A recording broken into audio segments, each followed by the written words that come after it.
¿Cómo están, queridos amigos? Un gusto poder saludarles nuevamente. Ya estamos al aire en un capítulo más de Lecciones de la Biblia. Estamos aquí desde Nuevo Tiempo Chile para cada uno de ustedes, ya sea a través de nuestro canal, la señal, la transmisión de nuestro canal y también en las plataformas digitales, dándole la bienvenida para ustedes, deseando que el estudio de este capítulo sea de especial interés y provecho para sus vidas personales y por supuesto junto a sus seres queridos.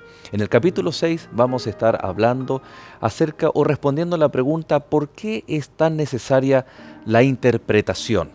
¿Cuáles son los riesgos inherentes que nos rodean como seres humanos que podemos tal vez estar agregando significados que nunca la Biblia los contempló? ¿Cuán importante entonces es entender y extraer el correcto significado para poder actuar, tomar decisiones y estar tranquilos y confiados de estar viviendo de acuerdo a la correcta palabra de Dios? Por lo tanto, te invito a que te quedes en este capítulo, aquí en Lecciones de la Biblia.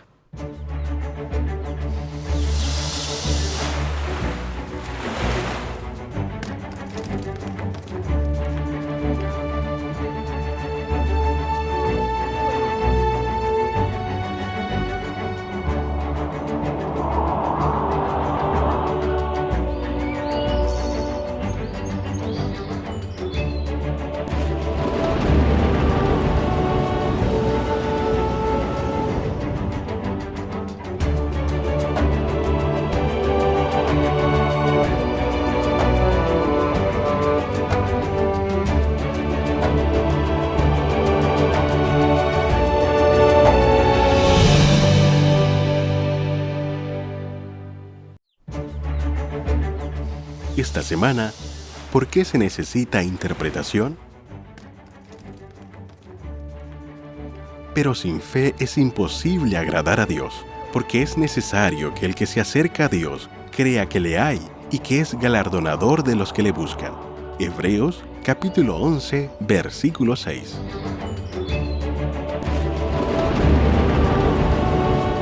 Y dando inicio en este capítulo de Lecciones de la Biblia, vamos a estar, como ya mencionábamos, hablando acerca de la importancia de la interpretación. Vamos a ver algunos ejemplos bíblicos, vamos a comentar con nuestros invitados, que tal como la semana pasada, si usted ya nos sintonizó, hoy nos acompaña. Bienvenido, Pastor Eduardo Franco, gracias por estar un capítulo más en Lecciones. Muchas gracias por la invitación. Para nosotros es un privilegio siempre comentar la palabra del Señor. Así es, Pastor Oscar, bienvenido. Gracias. Es un privilegio y quiero saludar también. Quiero hacer un saludo especial, Ponga, Pastor, a ver si lo puedo hacer, por supuesto. a todos los oyentes del programa El Texto en su Contexto, Ajá. para que reciban un caluroso y afectuoso saludo de mi parte. Es un programa muy especial, son cápsulas bíblicas, ¿no? Donde se analiza el texto en su contexto, ¿no? Con gramática, historia y con aquellos principios que vamos a estudiar especialmente en este capítulo, ¿no? Aquellas cosas que se deben y no se deben cuando nos aproximamos al texto bíblico. Y para eso, cuán necesario es la oración, ya lo mencionábamos, cuán importante es depender del Espíritu Santo. Así que, Amén. Pastor Eduardo, si nos dirige en oración, vamos Perfecto. a estudiar las Escrituras. Amoroso Señor, muchas gracias por tu palabra. Ahora al abrirla, rogamos la dirección de tu Santo Espíritu Amén. que nos ayude a entenderla y aplicarla correctamente en nuestra vida. Amén. En el nombre de Jesús, amén. Amén. Amén. En los tiempos de Jesús o de la primera venida de Jesús, existía la Biblia, había un sistema establecido para estudiar las Escrituras. Es más, los niños, los varones, para aprender a leer lo hacían con el texto bíblico. Las personas también sabían del Mesías. Las profecías incluso eran hasta detallistas, decían el lugar en donde el Mesías, Jesús, nacería. La pregunta es, ¿qué impidió que cuando el Mesías vino, cuando Jesús nació, qué impidió en el pueblo judío, estoy generalizando, ¿no? La mayoría, no lo reconocieran? El principio, por ejemplo, de toda escritura, ellos tomaron partes que a ellos les convenía. Por ejemplo, Israel llegó a pensar que Israel era la nación de Dios elegida y que iba a ser la principal nación y que el Mesías iba a reinar sobre la tierra, iba a ser el rey sobre toda la tierra. Ese concepto ellos lo sostuvieron y obviaron, sacaron los otros que les molestaban. Por ejemplo, el Mesías sufriente de Isaías. Ellos lo dejaron de lado. No les convenía. No querían tener un Mesías de esa línea. Pero Cristo vuelve a la interpretación correcta. Y lo tenemos, por ejemplo, si me permite leer un texto, sí, claro. Allí en Lucas, capítulo 24 y el verso 27. Jesús le dice allí a 2 discípulos, camino de Emaús, y empezando desde Moisés y todos los profetas, les explicó lo que toda la Escritura decía de él. Implantó Jesús, utilizó el método correcto, toda Escritura. Utilizó las 3 partes de la Biblia hebrea, comenzada por Moisés, la Torá, siguiendo por los profetas, los Neviim, mayores y menores, y terminó con las Escrituras, los Ketuvim. Así que Jesús utilizó este principio y por lo tanto él hizo una enseñanza correcta. Eso fue lo que le faltó al pueblo judío. Y se fueron, yo me imagino a alguien que nació, ¿no? En la época de Jesús y nacía con un envoltorio difícil de deshacerse, los preconceptos o las presuposiciones, qué significan y cómo nosotros las vemos plasmadas ahí en el mismo capítulo que usted cita, pastor, cuando los discípulos que se retiraban de Jerusalén hacia Emaús decían, nosotros creíamos, pero esa creencia que tenían eran presuposiciones, ¿qué significan? ¿Será que nosotros también, al saber qué son las presuposiciones, podemos correr el riesgo también de ponerlas por sobre lo que originalmente nos dice el mensaje divino? En realidad, nadie está libre de tener presuposiciones. Todos nosotros tenemos una cosmovisión, una forma de entender el mundo que conlleva ciertas presuposiciones y que nos va a hacer interpretar el mundo a partir de esas presuposiciones. Una cosmovisión naturalista va a mirar el mundo como un sistema cerrado de causa y efecto, en donde no es posible una intervención sobrenatural o de un Dios trascendente que interviene en la historia de la humanidad. Entonces, hay un lector de la Biblia con esa cosmovisión va a descartar todo lo que aparezca como milagroso o sobrenatural, aquello que no se pueda probar o repetir en un laboratorio, por ejemplo, o que no obedezca a un principio de causa y efecto, lo va a descartar porque su visión del mundo, sus presuposiciones le impide creer aquello. Así entonces los israelitas tenían sus presuposiciones y nosotros podemos tener las nuestras.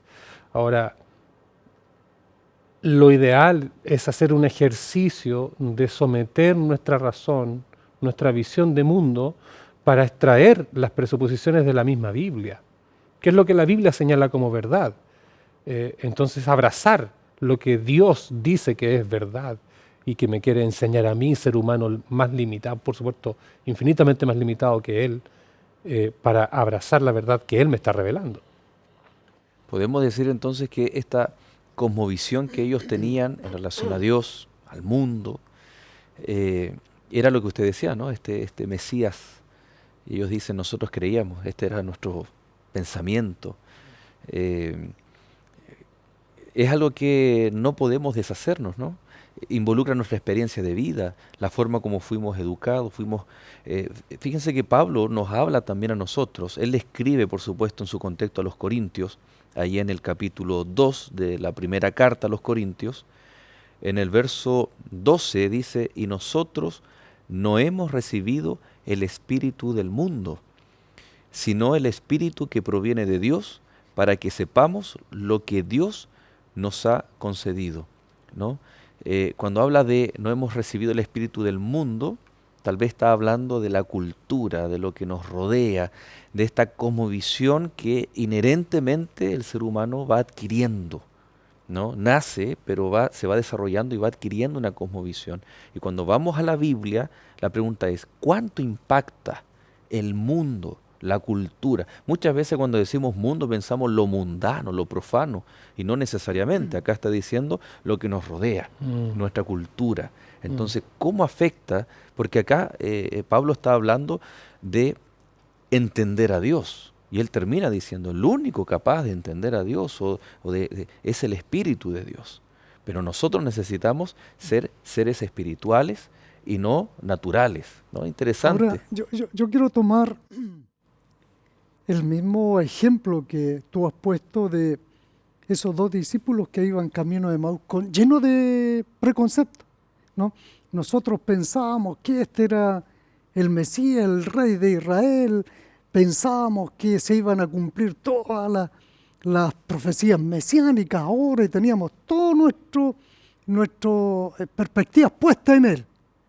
Pero sin embargo, en esa misma historia, en el capítulo 24 de Lucas, ahora el verso 45, al final de la historia dice, entonces Él les abrió el sentido, el entendimiento, para que comprendiesen la Escritura. Entonces, yo puedo estar lleno de prejuicios de acuerdo a mi cultura, pero Dios es capaz de pasar por encima de toda la cultura, de todos los prejuicios y hacerme entender la visión correcta cuando yo voy con humildad delante de Dios para pedir luz. Y entonces Dios actúa y me abre el entendimiento. Dios trabaja sobre nuestra razón. Y es por eso que nuestros cultos, nuestro estudio, no solo debe ser sentimiento, que también debe estar, sino también la parte racional. Y también un tercer aspecto que yo pondría aquí en la parte fiducial, la parte de la fe. Porque hay una parte del sentimiento del ser humano en donde yo lo ocupo para cantar, para poner mi corazón allí y lograr tener un tipo de, un cierto éxtasis, entre comillas, ¿no? Un éxtasis espiritual.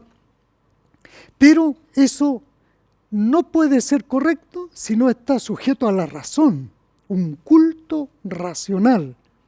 Pero a la vez está la parte espiritual, esa parte fe, en donde la razón no puede controlar el amor, no puede controlar la fe, no puede controlar,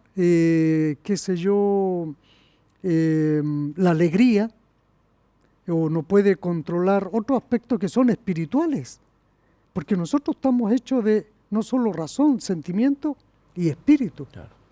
Tiene que haber un equilibrio ahí entre la razón y Es bien interesante lo que señala el pastor en este mismo, y ya para introducir tal vez en lo que viene después, que es el método de investigación o de interpretación de la Biblia.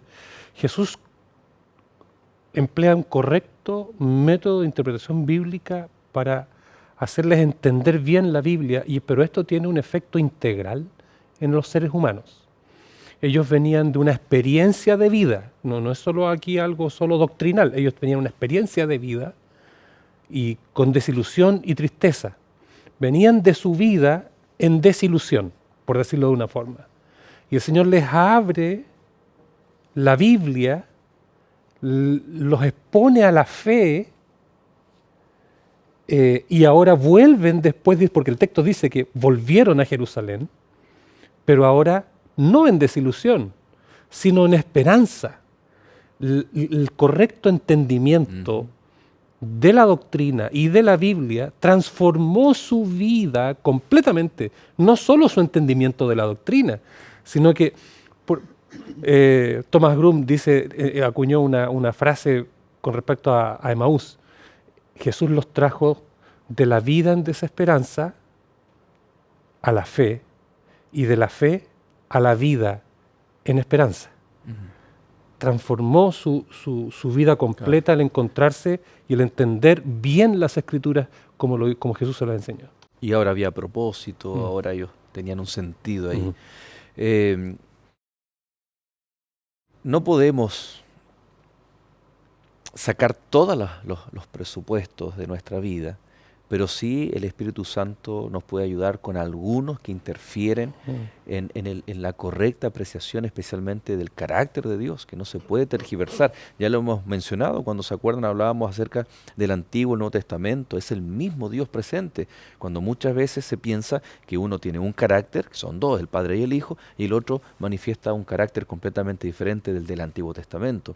Entonces ahí ya vienen nuestros presupuestos, aquellos que creíamos, que pensábamos, que incluso, no sé si llamarles paradigmas, ¿no? Que alguien dice, están, pero no sabemos de dónde se originaron y que vienen a tergiversar la comprensión bíblica. Pero es necesario una correcta interpretación. Interpretar el texto. Tal vez una de las curiosidades o incluso dificultades puede ser, pastor, que nos encontramos con diferentes traducciones o versiones de la Biblia. ¿Esto es bueno? ¿Es malo? Hace poco un joven toma su dispositivo móvil y me dice, mire pastor, tengo una Biblia, algo del lenguaje moderno. Y la verdad que era un lenguaje bien moderno, ¿no? Y uno se pregunta, ¿esto facilita o obstaculiza el entendimiento de la Escritura? Cuando me preguntan sobre eso, yo aconsejo diversas traducciones, porque es bueno la variedad, porque alguien puede traducir en una línea, el otro tiene otra comprensión y eso va enriqueciendo. Pero tenemos un serio problema últimamente con algunas versiones actualizadas o un poquito libres y que están faltando a la verdad. Y eso queremos publicarlo nosotros aquí ahora. Hay versiones que están cambiando los textos de la Biblia.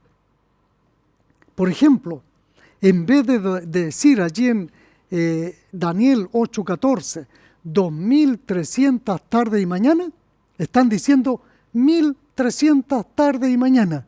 Eso es un error gravísimo, porque están alterando una profecía que Dios dio. Y en otras cifras también lo están cambiando, y algunos versículos que son claves, le están cambiando palabras que son muy importantes para la comprensión del texto. Así que tenemos que poner en alerta esto, que Dios va a juzgar esa mala intención que se está realizando de alguna manera en alguna parte.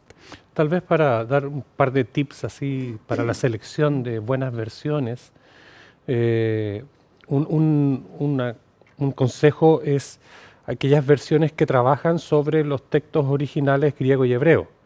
Ese es un buen consejo, no traducciones de traducciones de traducciones.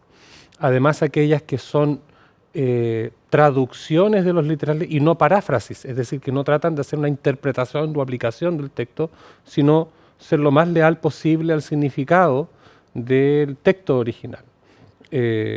Aquellas traducciones que son hechas por comités de expertos interdenominacionales son bastante confiables.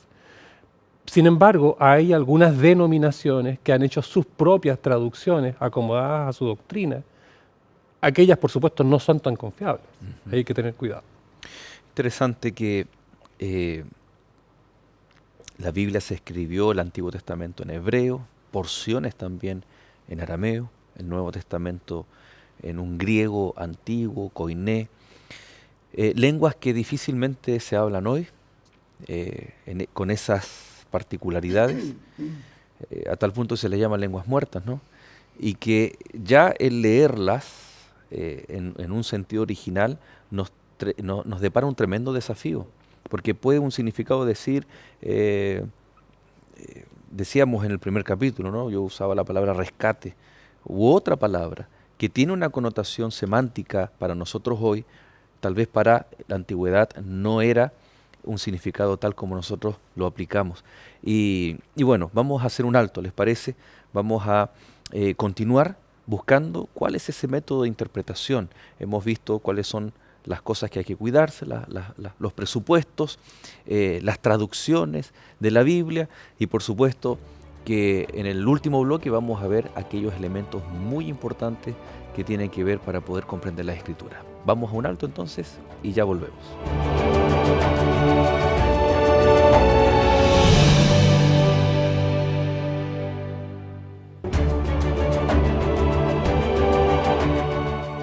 Y ya estamos de regreso. Muchas gracias por estar en compañía de Lecciones de la Biblia.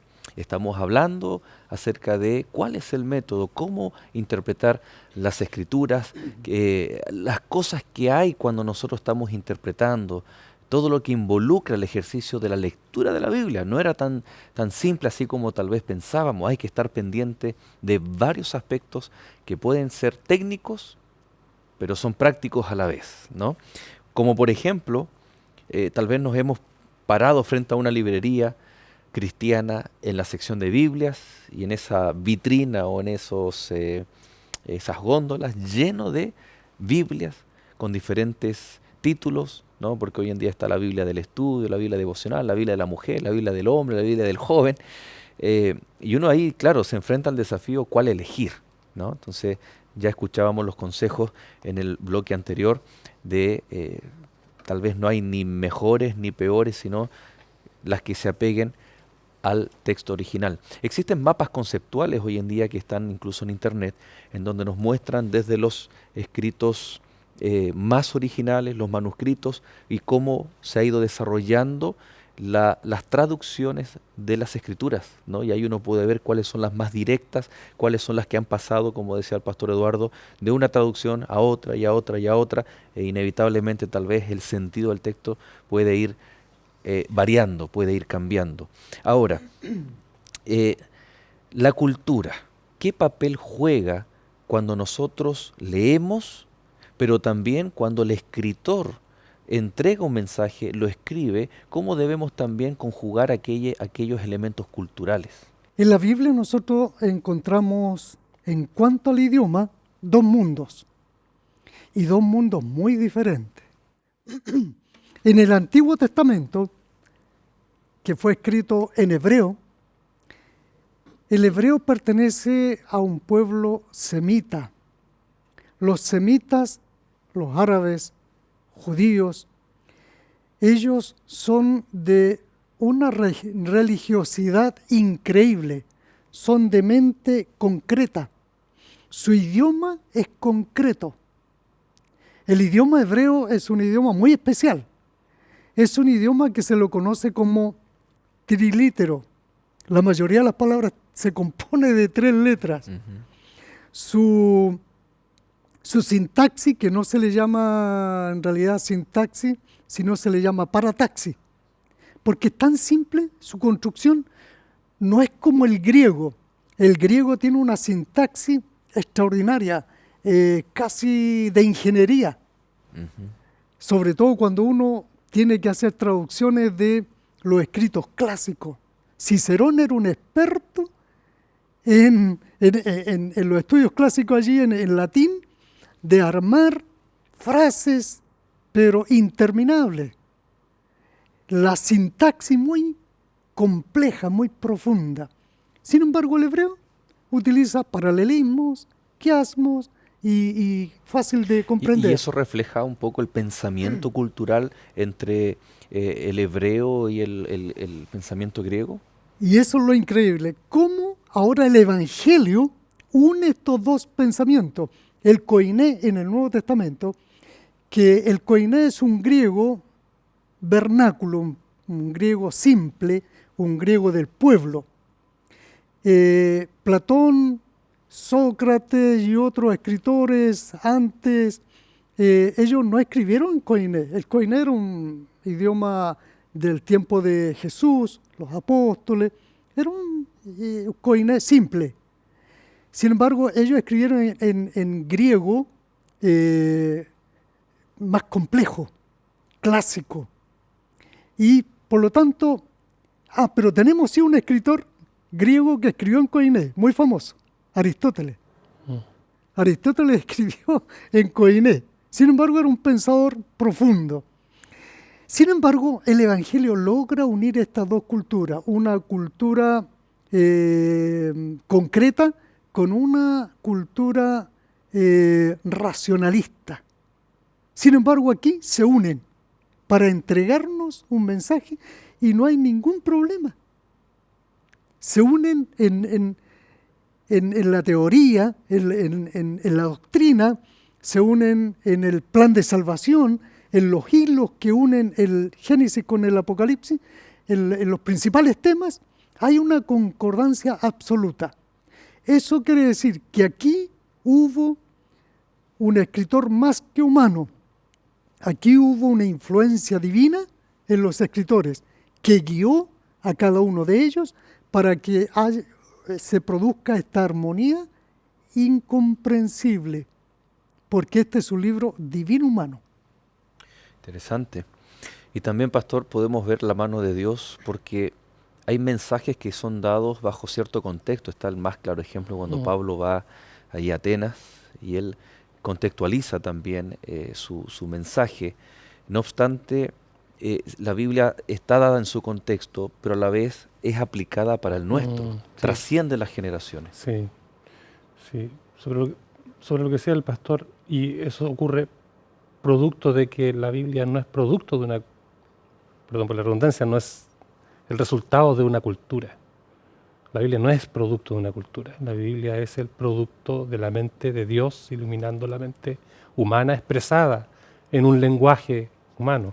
Y por eso es que es necesaria la interpretación, porque ocurre esto en un contexto. Ahora, yo quisiera ya poner sobre la mesa enseguida, antes que se nos vaya el tiempo, los pasos para la interpretación bíblica. Nuestra iglesia ha definido ya en el año 1986 que el correcto método, después de analizar mucho esto, es el histórico-gramatical teológico. Histórico-gramatical teológico. ¿Y es por qué el teológico al final? Es porque requiere el análisis teológico y de la aplicación a la vida. Entonces, los pasos son en realidad bastante sencillos, aunque requieren disciplina. Los auditores pueden ir a la página oficial de nuestra iglesia y allí hay orientación sobre esto. Primero es necesario mirar el contexto en el que fue escrito, el contexto inmediato, literario, los versículos que están antes, los que están después, luego el contexto del libro, más amplio, claro. Del libro, qué es lo que quiere decir el libro, el autor, el tema del libro, pero también el contexto histórico.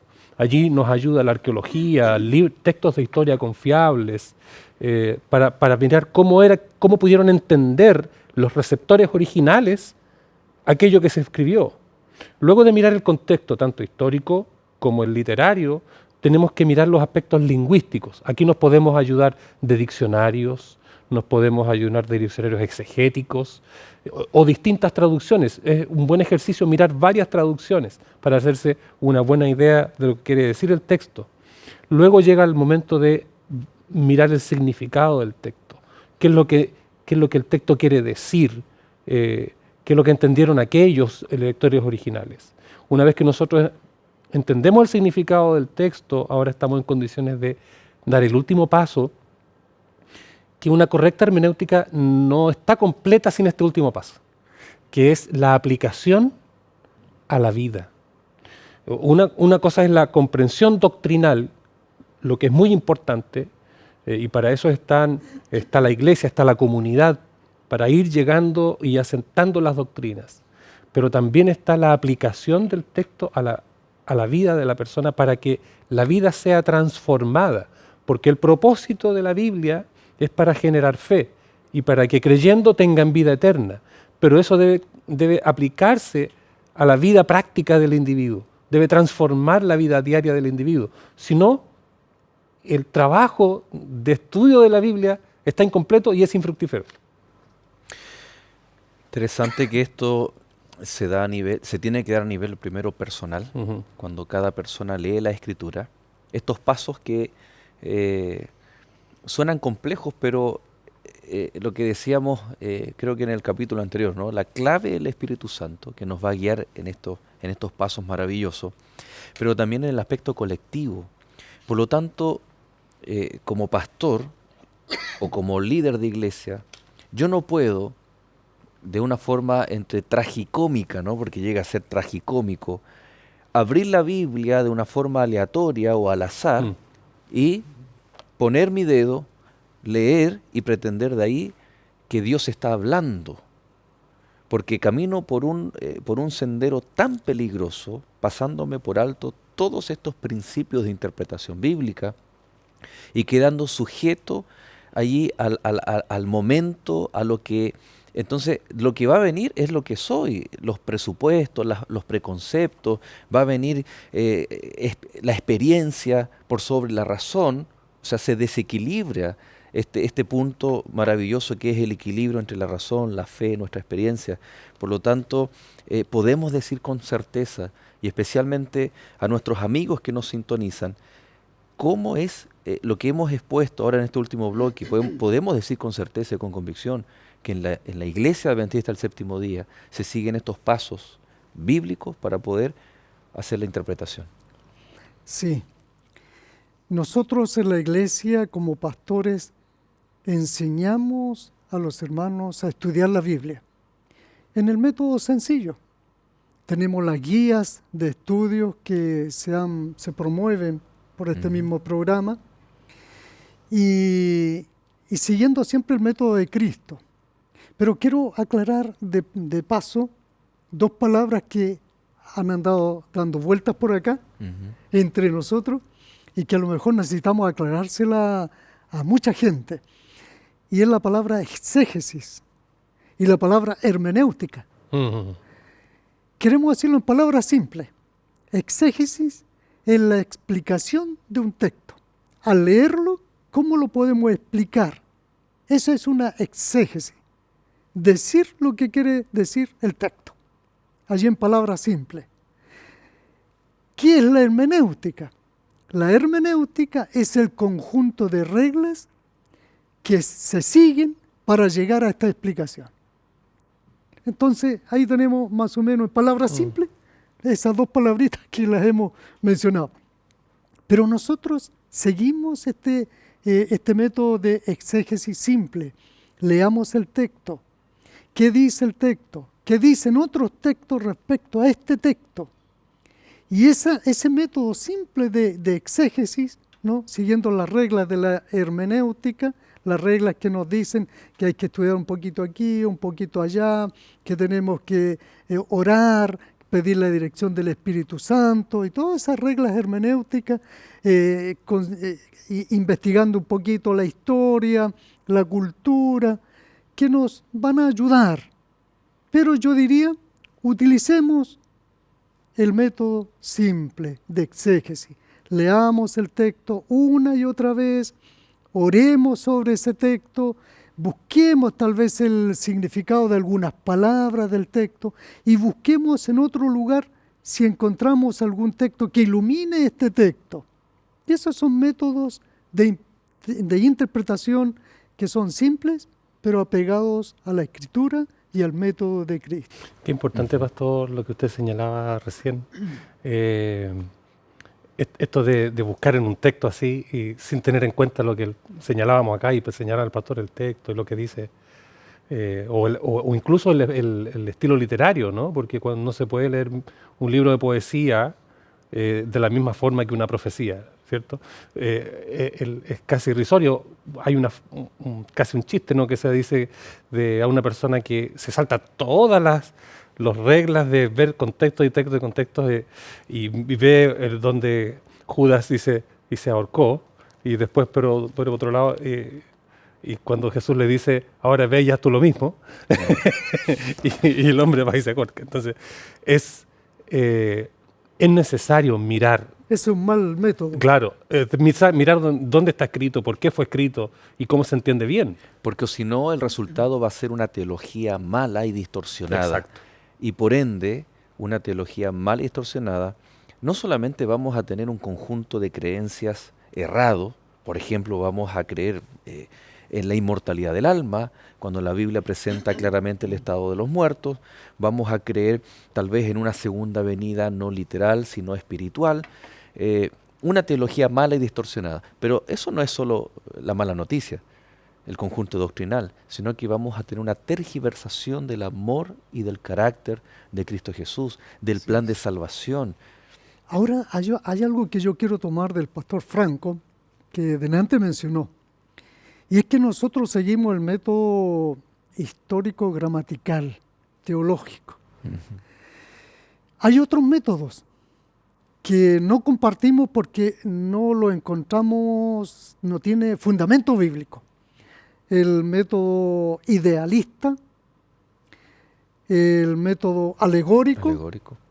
El método preterista, el método futurista. No, nosotros seguimos el método que, por ejemplo, en el caso de Daniel, que lo tenemos tan clarito allí, el método histórico, profético, teológico, en donde el ángel le dice, mira, esta bestia que tuviste, este carnero y este macho cabrío, representa a este país y a este imperio. En otra ocasión le dice, mira, tú eres, Nabucodonosor, aquella cabeza de oro. Es decir, plantea un momento histórico. Y ese método es el que nosotros seguimos. Hoy en día hay muchas porciones de la Biblia en donde hay teólogos que están utilizando el método futurista para lanzar las profecías que se están cumpliendo ahora o que ya se han cumplido y las están lanzando a futuro. Ese es un error tremendo. Otros dicen, no, yo utilizo el método preterista. No, todas estas profecías que están aquí fueron del pasado y ahora en el presente no cabe ninguna profecía. No, seamos cuidadosos. Sigamos el método que el ángel le enseñó a Daniel, porque ese es el método divino, el método celestial, el método que Dios ordenó. El método ese también está en, perdón, pastor, en Apocalipsis, cuando el Señor le dice a Juan, en el capítulo 1, versículo 19, escribe las cosas que has visto, las que son, presente, y las que han de ser a partir de estas. Tenía una aplicación para la gente, pero tenía una aplicación en el desarrollo de la historia. Y yo sé que sabemos que hay gente que mira este programa, que le gusta mucho estudiar. Y yo quisiera decirlo aquí con todas sus letras, ¿no? Y con mucha firmeza y claridad. Hay un método que le hace mucho daño a la fe de las personas y a la sana doctrina, que es el método histórico crítico. ¿Por qué ese método hace tanto daño? Porque es un método que se originó en la literatura secular, para analizar los cuentos y buscar su raíz histórica, creyendo que toda esa fantasía debía haber algo de historia. Entonces, expertos toman la Biblia y dicen, no, tenemos que aplicar este mismo a la Biblia, sacarle todo lo fantasioso y ver lo que es realmente, poniendo a la razón como jueza de la revelación, cuando en realidad debe ser al revés. La revelación debe ponernos nuestros preconceptos. Este método histórico crítico hace mucho daño a la fe y a la sana doctrina. Así que cuidado, mis hermanos, que son buenos para el estudio. Así es, amigos, vamos a hacer un alto, usted no se separe, ya regresamos en nuestro último bloque aquí en Lecciones de la Biblia.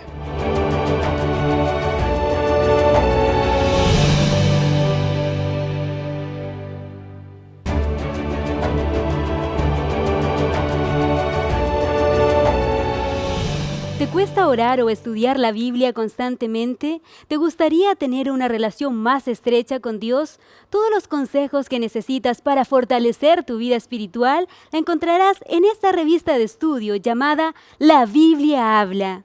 Para solicitarla, llama a los números que aparecen en pantalla o escríbenos a nuestro correo electrónico y la recibirás de forma totalmente gratuita. Continúa en la sintonía de Lecciones de la Biblia.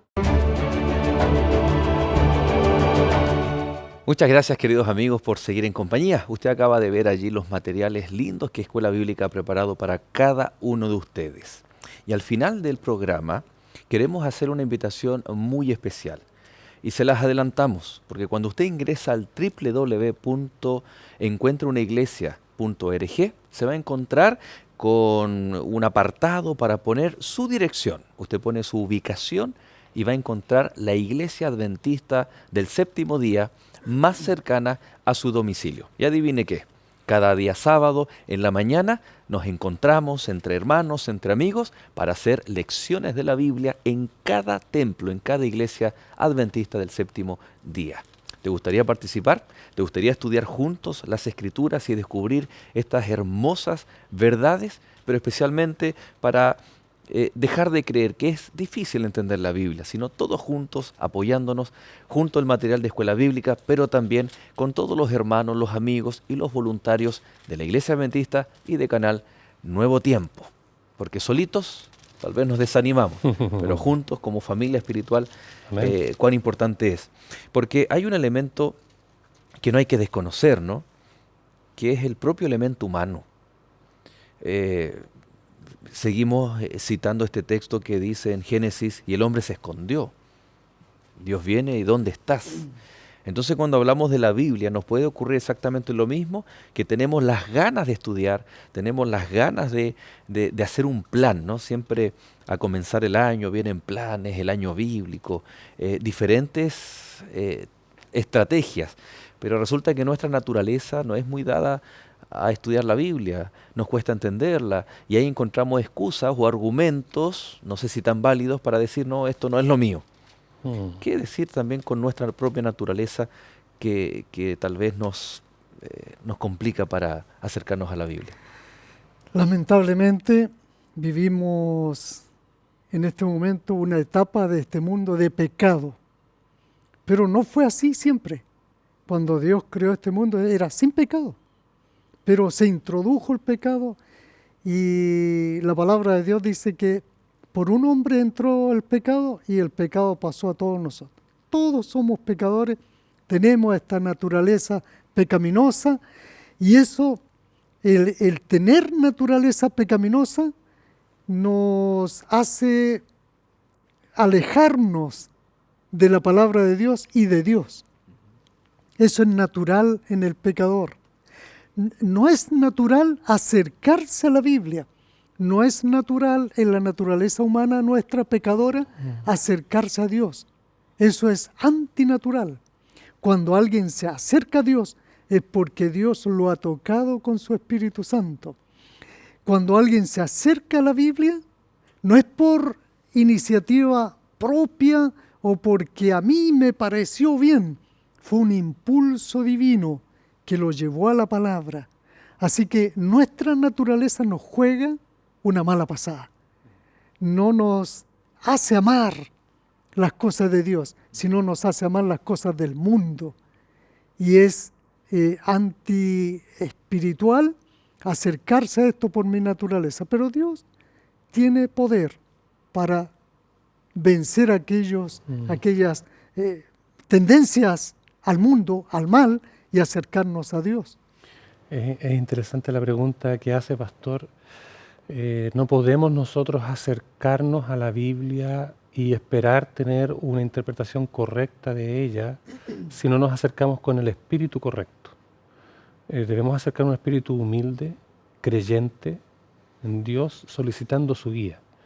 Yo quisiera citar con respecto a este tópico que hemos estudiado durante estos minutos, en el libro de Esdras, en el capítulo 7, el versículo número 10, dice: porque Esdras había preparado su corazón para inquirir la ley de Jehová y para cumplirla y para enseñar en Israel sus estatutos y decretos.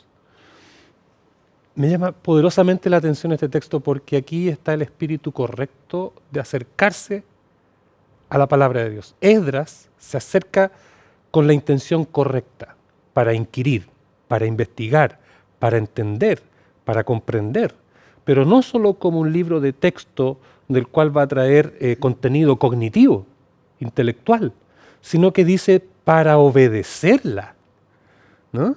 No solo para entender sino para obedecer. Es decir, el acercamiento integral a la palabra de Dios. Si yo me acerco con la intención de solo obtener doctrina, conocimiento intelectual, muy probablemente voy a llegar a conclusiones erróneas. Pero si yo me acerco pidiendo la ayuda del Espíritu Santo para entenderla, pero también para practicarla, sin lugar a dudas Dios me va a guiar, así como lo hizo también con Esdras. Y no solo para entender y practicar, también ahora para enseñar y comunicar a otros. Me encanta este texto porque es bastante integral de cómo nosotros deberíamos acercarnos, con qué actitud a la palabra de Dios. Y ahí tiene que ver también nuestra misión. Claro. La interpretación errada, la teología errada y también la misión también se puede ver La misión, afectada. y la identidad de la iglesia. ¿Dónde está la identidad de nuestra iglesia? ¿Está la identidad de la iglesia en nuestros edificios? ¿O está en el sistema educacional? ¿Está en los hospitales que hay en otras partes del mundo? La identidad de nuestra iglesia está en el mensaje predicado y practicado. No es solo la declaración intelectual de la doctrina, pero es la vivencia de la doctrina. Ahora, respecto a la enseñanza, yo quiero tomar un texto ahora de Nehemías, capítulo 8, verso 8, que dice: leían el libro de la ley de Dios claramente, dando el sentido para que entendieran la lectura. Esa es una responsabilidad nuestra.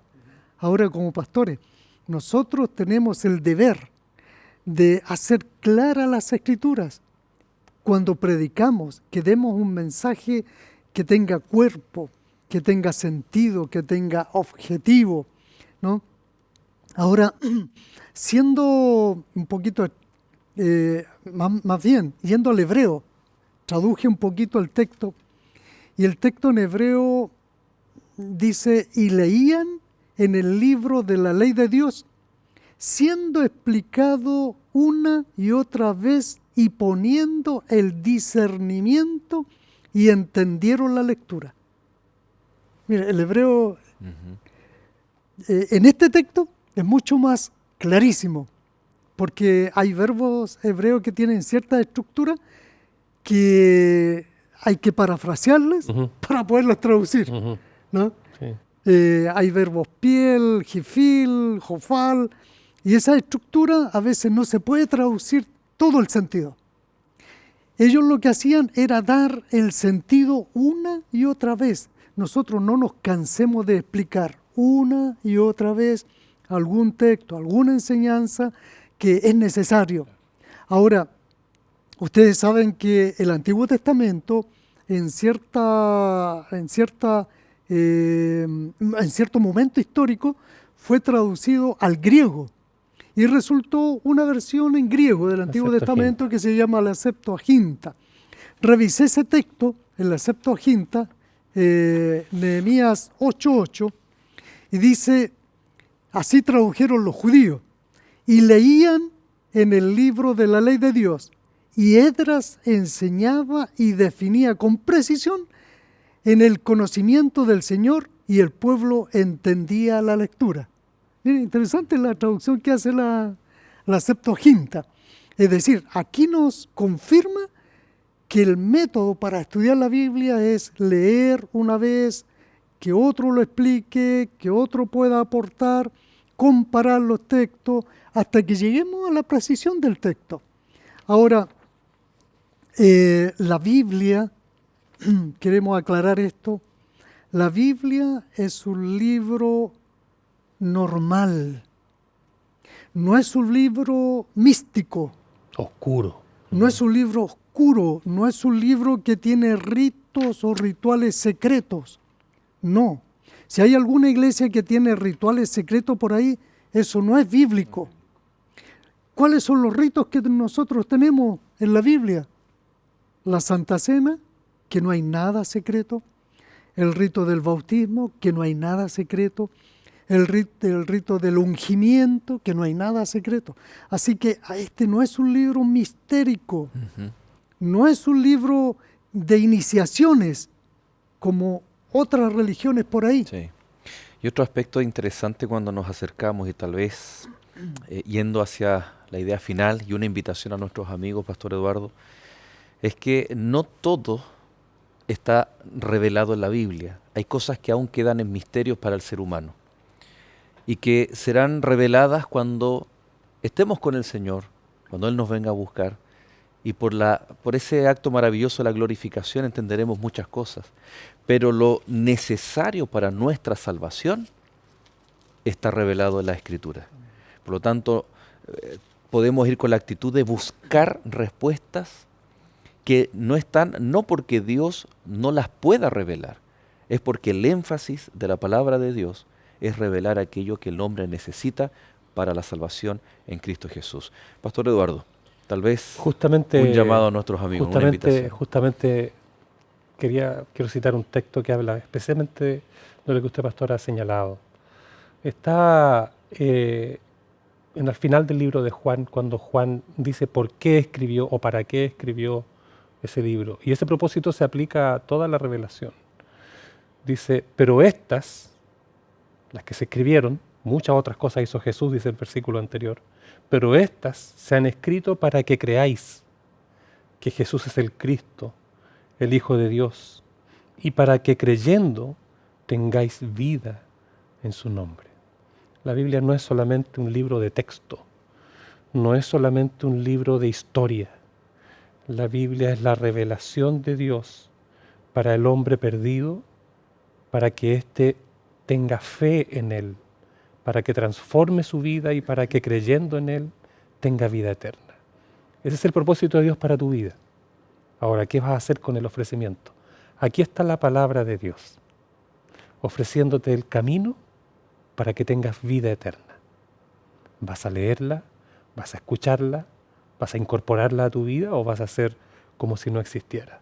Nuestra invitación es para que abraces la Biblia, para que la leas, la aprendas, la estudies, para que tengas fe en Dios a partir de su contenido y su revelación, y para que tengas vida eterna, gracias a Jesús.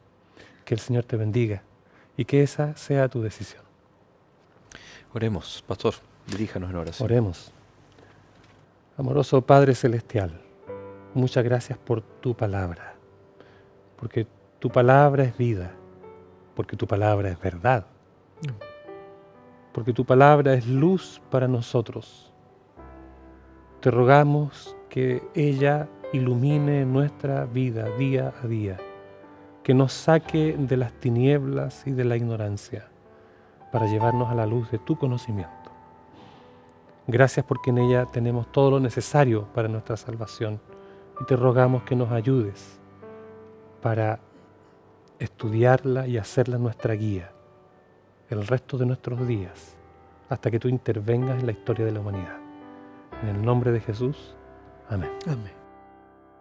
Muchas gracias, Pastor Eduardo. Extiendo un saludo cordial ahí a la Facultad de Teología de nuestra universidad, por supuesto a su familia y que Dios bendiga su ministerio. Muchas gracias. Pastor Oscar, nosotros, que el Señor por supuesto también le bendiga.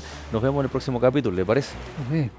Y por supuesto también, amigos, a cada uno de ustedes, permanezca en compañía de Nuevo Tiempo, el canal de la esperanza, y nosotros nos volvemos a encontrar en el próximo capítulo de Lecciones de la Biblia.